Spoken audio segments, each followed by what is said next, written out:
sembahyang dan yang membelanjakan sebagian hartanya ya daripada rezeki yang Allah Taala berikan. Jadi dalam perkara tersebut Allah Taala menyeru lagi, memberi janji kepada kita. Di dalam firman-Nya yang saya bacakan tadi, Faskuruni askurkum waskuruli wala takfurun. Ingatlah kamu kepadaku.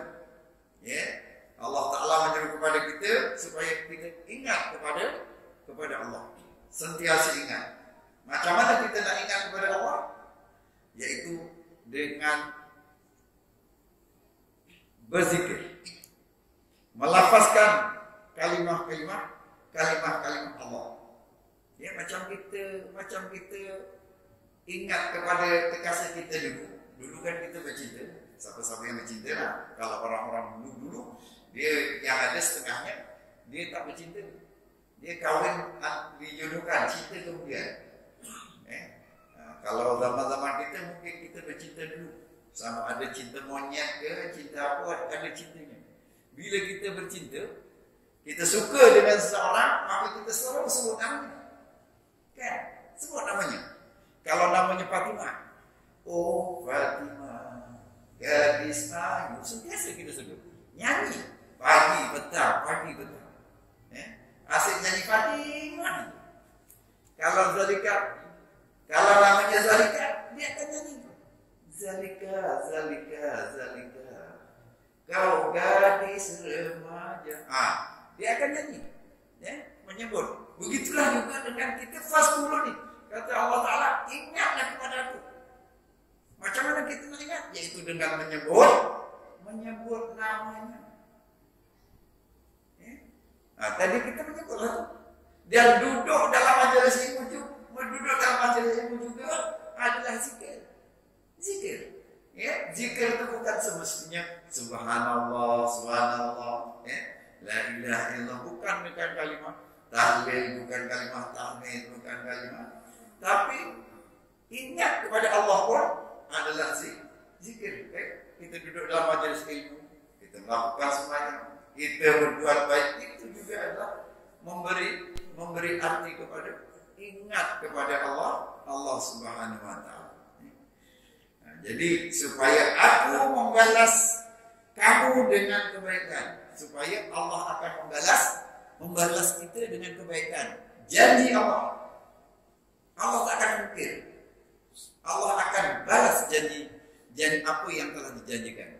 Bila kita ingat kepada Allah, dia akan balas. Bila balasannya? Balasannya besok di akhirat, sebagaimana ayat yang menilai diri kita. Ya. Adakah apa yang kamu telah kerjakan untuk persediaan hari esok? Wal tanzur nafsun ma qadamat lighadin. Lihatlah diri tiap-tiap kamu apa yang telah kamu kerjakan untuk persediaan hari esok. Persediaan hari esok, yaitu hari esok itu ialah hari akhirat. Setelah kita dikembalikan kepadanya, maknanya telah mati lah. Apabila kita telah mati, itu janji Allah Ta'ala akan beri balasan yang baik. Bila kita ingat kepada Allah. Bersyukurlah. Kita disuruh bersyukur. Macam mana kita nak melakukan ucapan bersyukur, melaksanakan bersyukur macam mana? Bersyukur kita dengan bersyukur itu maknanya terima kasih. Berterima kasih. Berterima kasih kalau kepada antara manusia dengan manusia. Terima kasih. Itu bahasa Melayu. Bahasa Inggrisnya thank you. Bahasa Mandarinnya CSC. Bahasa Jawa kita kesuwun kan? Kesuwun. Nah, tak tahulah nih Pak Imam dengan pengurus tahu tetap kesuwun. Kesuwun itu maknanya terima kasih. Nah, kesuwun. Tapi kita dengan Allah Ta'ala nak melakukan terima kasih. Kenapa kita melakukan terima kasih? Kerana kita telah diberi banyak nikmat yang Allah beri kepada kita. Dan sepatutnya kita berterima kasih kepada Allah Ta'ala bermula daripada bangun tidur. Bermula daripada bangun tidur kita memang sepatutnya mengucapkan terima kasih. Cuba kita ingat-ingat balik. Kita ingat pagi tadi kita mula je celik mata, apa yang kita ucapkan? Adakah kita telah membaca Alhamdulillahilladzi ahyana ba'dama amatana wa ilaihi nusur? Adakah kita telah mengucapkan syukur kepada Allah Ta'ala kerana Allah Ta'ala telah menghidupkan kita kembali setelah kita dimatikan?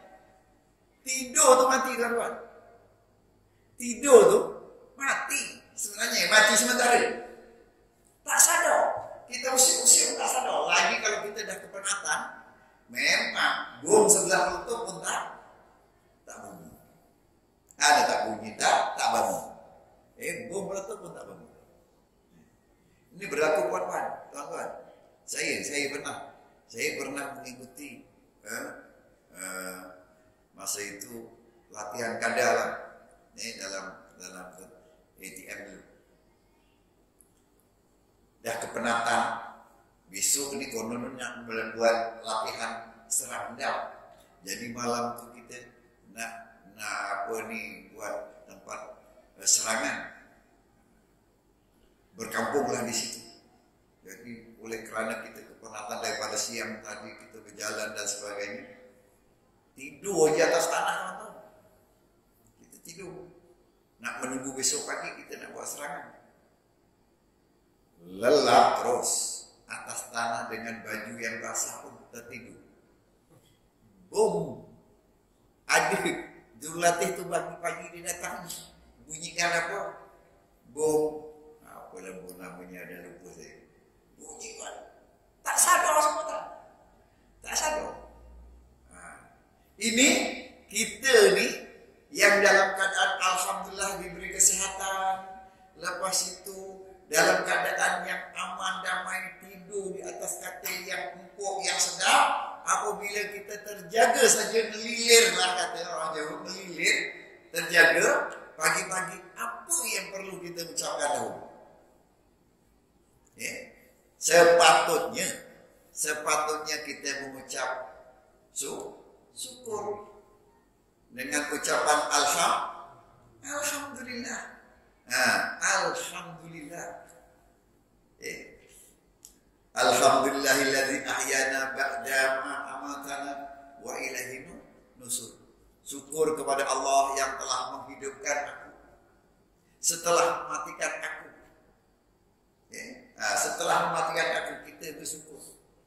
Paling tidak pun kalau tak panjang macam tu kita punya syukurnya tadi, kita bacalah ucaplah dengan kalimah alhamdulillah kerana kita hidup balik. Alhamdulillah kerana kita dihidupkan semula, bernapas lagi. Jangan nak kita turu lepas kui orang tangi. Ada yang tidur terus tak bangun. Ada. Turu terus tak tangi isu-isu. Ngomongnya kok terus melaku. Terus jalan. Jadi kita diberi nafas. Itulah sebabnya kita kena mengucapkan syukur. Baik. Tuan-tuan yang dirahmati Allah sekalian. Yang kedua, janji Allah Ta'ala, wa ma kana Allahu liyu'azzibahum wa anta fihim wa ma kana Allahu mu'azzibahum wa hum yastaghfirun. Surah Al-Anfal ayat 33. Jadi kalau tuan-tuan nak homework lah, pak kerja rumah nak tengok mana ustaz tu surah Al-Anfal ayat 33 kalau buka Al-Quran yang ada tafsirnya yang bermaknanya. Apanya dan Allah Ta'ala tidak sekali-kali akan menyiksa mereka. Allah tak akan menyiksa mereka. Mereka itu siapa? Yaitu kita semua, hamba-hamba Allah. Yang macam mana? Yang ini sedang kau yang Muhammad ada di antara mereka dan Allah tidak akan menyiksa mereka sedang mereka beristighfar. Maknanya Allah Ta'ala tak akan menyiksa kita bagi orang yang beristighfar. Janji Allah Ta'ala. Maka istighfarlah banyak-banyak. Allah Ta'ala tidak akan menyiksa. Macam mana istighfar? Istighfar pun dah banyak lah. Macam kita tadi pun dah istighfar. Pilih sajalah. Astaghfirullahaladzim alladzi la ilaha illa huwal hayyul qayyum wa atubu ilaih. Astaghfirullahaladzim alladzi la ilaha illa huwal hayyul qayyum wa atubu ilaih. Banyak mana yang kita mampu ucap saja, tak payah modal, senang. Hari-hari kita sebut. Jangan cuma kita istighfar itu hanya bila kita sembahyang ikut imam. Bila kita sembahyang seorang diri pun kita tak pernah sebut. Istighfar. Dan istighfar itu bila-bila masa kita boleh sebutkan. Kalau kita tak nak yang panjang, astaghfirullahaladzim alladzi la ilaha illa huwal hayyul qayyum wa atubu ilaih, pendekkan. Astaghfirullahaladzim wa atubu ilaih. Astaghfirullahaladzim wa atubu ilaih. Itu pun boleh. Pun istighfar juga. Tak ada panjang seperti itu, kita boleh pendekkan lagi. Astaghfirullahaladzim. Astaghfirullahaladzim. Boleh pendekkan lagi tak Ustaz? Cik kena pak. Astaghfirullah. Astaghfirullahaladzim. Cik kena dipendekkan. Astaghfirullah. Cik, Arab ni? Wes orang kena pak. Wes tak. Wes orang ni. Astaghfirullahaladzim. Astaghfirullah. Wes kena. Lepas itu wes orang kena dipendekkan. Yang tak boleh kita sebut astaga. Astaga orang kena. Tak ada mana astaga. Biasanya dibaca oleh orang-orang pelakon Indonesia. Ini astaga. Jadi itulah Allah Ta'ala tidak akan menyiksa bagi orang-orang yang sentiasa beristighfar. Kerana siksa yang Allah Ta'ala beri kepada orang-orang yang ingkar kufur kepada Allah Ta'ala sangat menyiksakan. Sangat sakit sebagaimana yang Nabi Muhammad SAW pernah diperlihatkan ketika di Isra Mi'raj. Dalam perjalanan Isra Mi'raj, Nabi Muhammad telah diperlihatkan beberapa kali peristiwa-peristiwa yang ganjil yang tidak pernah terlihat, yang Nabi Muhammad tak pernah lihat, tetapi Allah Ta'ala perlihatkan kepada Nabi Muhammad. Bayangkan begitulah umat-umatmu besok. Dan ini bulan ini adalah bulannya. Mengikut pendapat ulama, bulan Isra Mi'raj itu ada yang mengatakan 27 Rajab. Tetapi ada perselisihan pendapat. Beberapa pendapat yang mengatakan pada bulan Ramadan. Ada yang bulan-bulan yang lain bukan daripada bulan Rajab. Tapi mengikut jumhur, kebanyakan ulama yang dipegang ialah pada bulan Rajab ini, yaitu di mana Allah Ta'ala telah menyebut Nabi Muhammad SAW, setelah ia menjadi rasul, diangkat menjadi rasul, dan Nabi Muhammad telah di-Isra Mi'rajkan pada malam 27 Rajab. Itu mengikut pendapat ulama yang jumhur, yang masyhur pada 27. Disitulah Allah Ta'ala perlihatkan beberapa peristiwa yang ganjil yang tak pernah dilihat. Nah, di situ Nabi Muhammad nampak diperlihatkan surga, diperlihatkan neraka, diperlihatkan orang yang disiksa, diperlihatkan orang yang diberi keistimewaan, dan macam-macam lagi. Begitulah perkara-perkara ini telah kita ceritakan pada tiap-tiap tahun. Daripada dulu sampai sekarang ceritanya tetap sama. Gitulah. Jadi,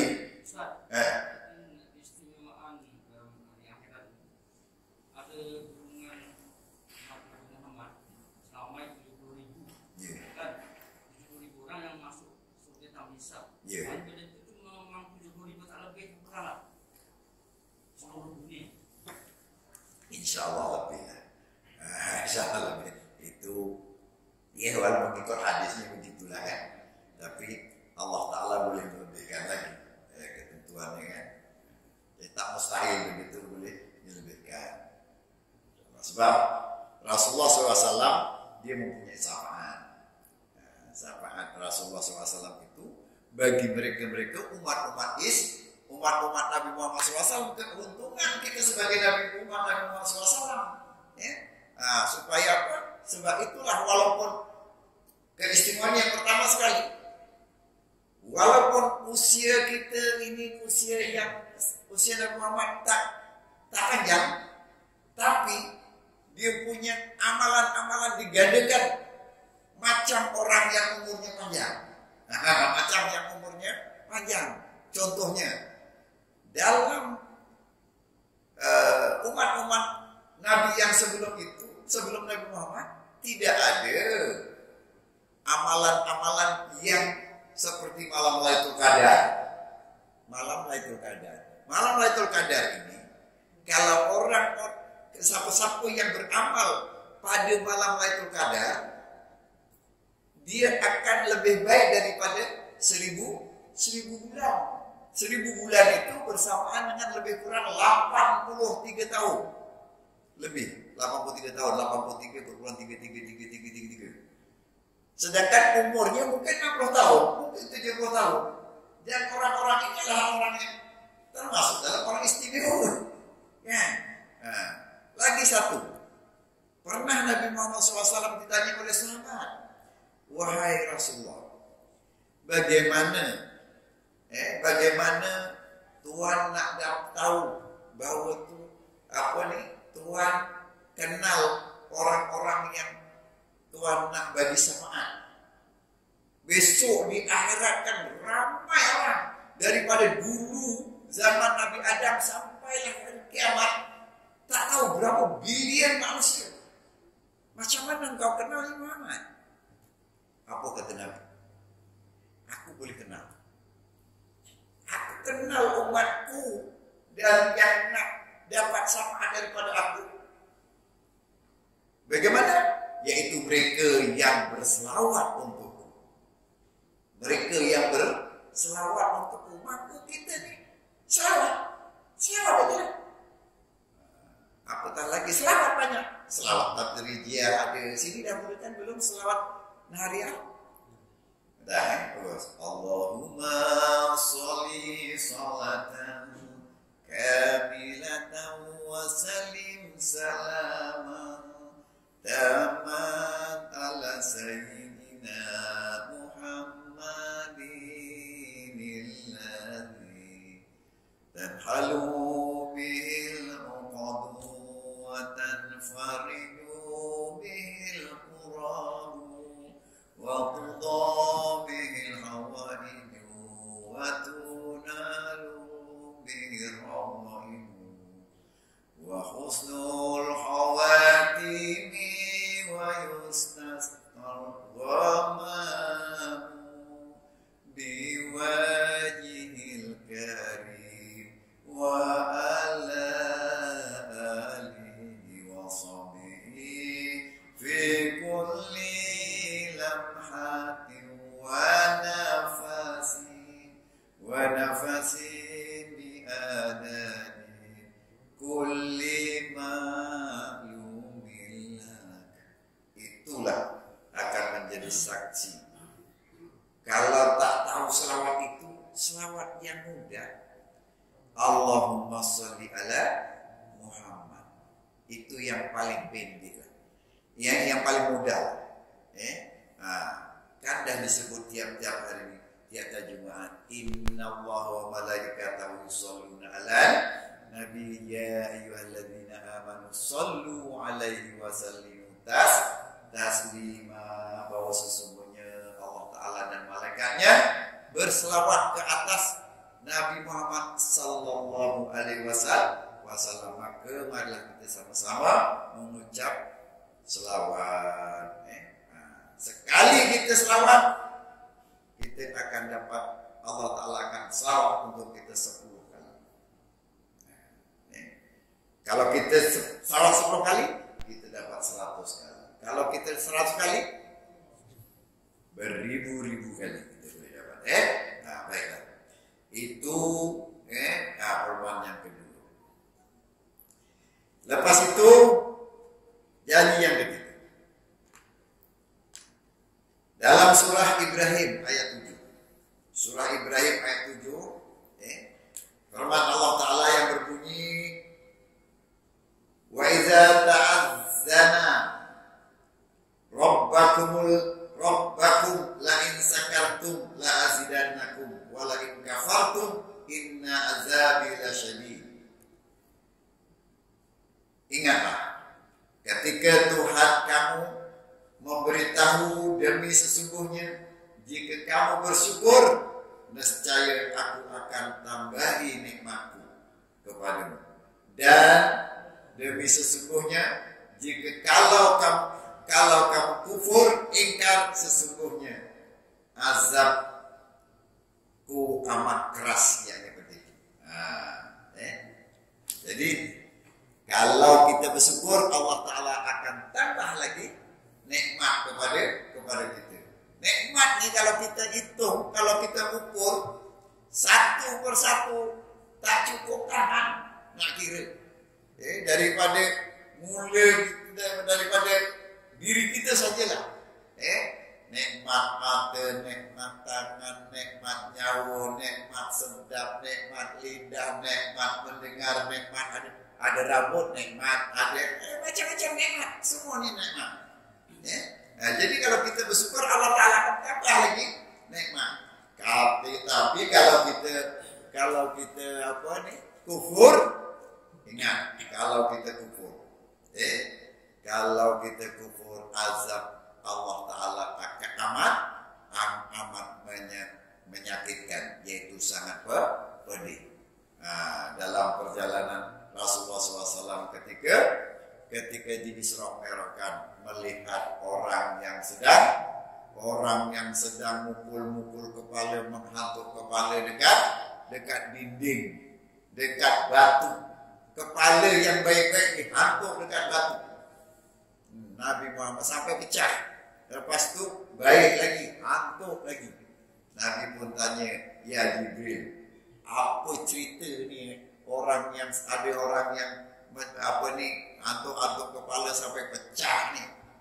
Itu adalah orang yang tak pernah sembahyang. Orang yang meninggalkan sembahyang. Orang yang meninggalkan sembahyang, orang tak meninggalkan sembahyang, itulah. Dia punya cerita ni macam tu. Mula-mula ada orang yang bercocok tanam. Hari ini tanam, hari ini besar, hari ini berbuah, hari ini potong, hari ini cocok balik, tumbuh lagi, potong lagi, tumbuh lagi. Tak habis-habis. Jadi Rasulullah SAW pun pelik, tengok, tanya dengan Jibril, apa yang telah berlaku itu ya Jibril? Kata dia, inilah orang yang mendapat rezeki dan rezekinya diinfakkan untuk jalan Allah, maka rezekinya tidak berputus. Besok di akhirat begitulah. Jadi tuan-tuan yang ada rezekinya, lepas itu tuan-tuan menginfakkan rezeki tersebut, dia punya pahalanya sentiasa mengalir kepada kita besok di akhirat. Kalau kita tanam pokok sawit, hari ini tanam, hari ini tumbuh, hari ini besar, hari ini kita berbuah, hari ini potong, lepas itu tumbuh balik, buah lagi, potong, wis koyo penai. Koyo lah. Itu gambaran sebenarnya. Allah Ta'ala gambarkan bagi orang-orang yang menginfakkan hartanya ke jalan Allah. Jadi banyaklah perkara-perkara yang kita boleh infakkan. Itu salah satu daripada kita bersyukur. Kita syukur itu, yaitu kita gunakan apa yang nikmat Allah Ta'ala beri kepada kita gunakan dengan sebaik-baiknya. Allah Ta'ala bagi kesehatan. Macam mana kita nak mengucapkan syukur dengan Allah Ta'ala yang kita diberi kesehatan? Datang ke masjid, gunakan untuk kita berjamaah, mengimarahkan masjid. Kan dah disebut innama ya'muru masajidallah man amala billahi innama ya'muru masajidallah man masajidallah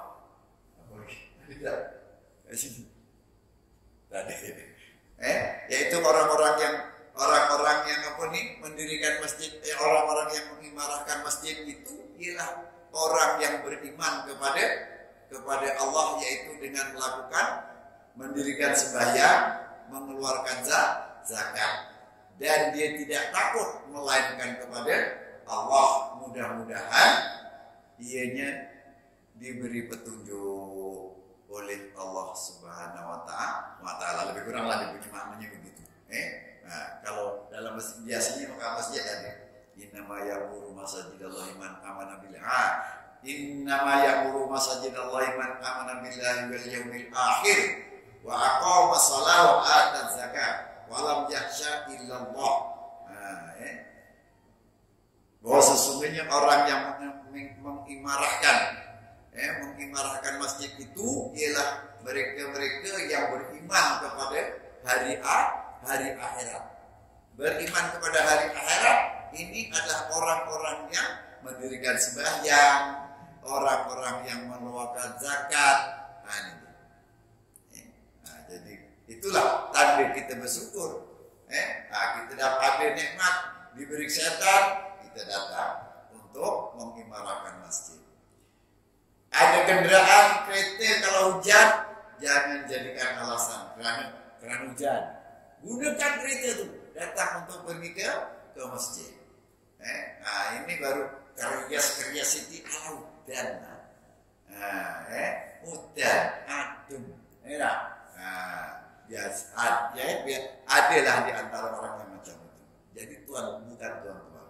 Tuan-tuan ini dah duduk berjamaah, siap duduk bersama-sama kita. Walaupun hanya kita ngantuk ke tak ngantuk ke, kita duduk dalam majlis ilmu baik tuan-tuan yang dirahmati Allah sekalian. Dah masuk Isya belum? Belum? 1 minit lagi. 1 menit lagi. Ada satu lagi ayat yang saya tak bacakan. Baik. Dan satu lagi yaitu ayat yang berhubung dengan janji Allah itu ialah wa qala rabbakum ud'uni istajib lakum innal ladzina yastakbiruna an ibadati sayadkhuluna jahannam dakhirin. Baik, dan Tuhanmu berfirman, berdoalah kamu kepadaku, nescaya aku perkenankan doa permohonan kamu. Ya, sesungguhnya orang yang sombong daripada beribadat dan berdoa kepadaku akan disiksa, dimasukkan neraka jahanam dalam keadaan hina. Baik, sikit lagi. Sekejap. Ya, jadi Tuhan menyuruh kepada kita berdoalah. Jangan sombong. Kita jangan sombong. Siapa yang tak berdoa Tuhan itu sombong dengan Allah Ta'ala. Jadi kita berdoa. Lepas sembahyang, bila-bila masa. Waktu-waktu berdoa ni banyak waktu berdoa sentiasa. Bukan ada masa-masa tertentu, tapi bila-bila masa kita berdoa. Berdoalah kepada Allah. Allah Ta'ala akan tunaikan doa kita. Kalau tak ditunaikan di dunia, Allah Ta'ala akan tunaikan di akhirat, insyaAllah. Jadi Allah Ta'ala menyuruh kepada kita supaya kita berdoa. Jadi itulah dari setakat ini saja dulu, tuan-tuan. Jadi tazkirah kita pada malam ini saya dibagi tahu oleh Pak Imam tadi kerana ada majlis lain. Jadi marilah kita sama-sama tutup majlis kita dengan tasbih kibarah dan surah Nas. Subhanallah wa bihamdika asyhadu an la ilaha illa anta astaghfiruka wa atubu ilaik. Bismillahirrahmanirrahim. Wal 'asr innal insana lafi khusr illa alladziina aamanu wa 'amilus shalihaat wa tawassaw bil haqqi wa tawassaw bis sabr. Wa billahi taufiq wal hidayah. Wassalamu alaikum warahmatullahi wabarakatuh.